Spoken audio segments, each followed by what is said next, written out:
Zaina James here, and yes, we've definitely saw more peaks of sunshine today than we did yesterday, but that moisture, well, it was still with us thanks to the passage of a weak tropical wave. Now, the good news is conditions have been settling, and that trend is expected to continue as we head into the night, though we could see a few isolated showers throughout both islands. Temperatures are currently in the upper 20s, but they will dip to around 24 degrees in Trinidad and 26 over in Tobago. But stepping out of the Caribbean a bit and back into April and again in June, the Colorado State University released their seasonal forecast for the 2025 Atlantic hurricane season, predicting 17 named storms, 9 major hurricanes, and 4 major hurricanes. Well, they've now released an updated forecast, and this time it's been slightly revised downward. They are now expecting 16 named storms, 8 hurricanes, and 3 major hurricanes, with a 53% chance that at least one major hurricane could pass through the Caribbean. Now, for a slight comparison, the Trinidad and Tobago Meteorological Service also predicted that at least one hurricane could potentially track through our area of interest. So the regional and international outlooks are fairly aligned. Now, you might be wondering, where in the Caribbean could that development happen?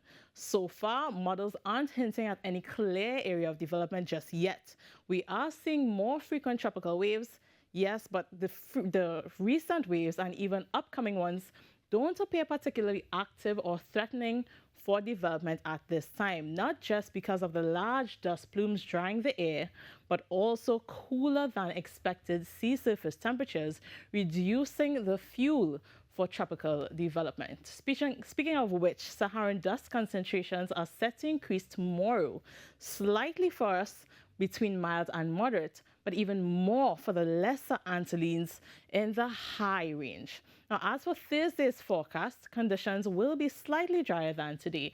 As we see on our satellite, we have a pocket of dry air right ahead of us, which means a hotter day overall, interrupted by times of partly cloudy skies, brief isolated showers, and a low chance for a heavy downpour or thunderstorm, mainly over southern and western Trinidad and parts of Tobago. Now, if we take a look at our hour-by-hour temperature, we can see that our temperature will start to peak at around 12 p.m., hitting 33 by 2 p.m., and then declining into the evening time. Now, if you're thinking of heading out to the sea to cool off, conditions remain moderate, with wave heights up to 2 meters in open waters and staying below 1 meter in sheltered areas. And remember, spring tides are still in effect, so caution is advised during high and low tide times. So to wrap things up, we'll keep monitoring all incoming waves and tracking what the models suggest in terms of the first potential development area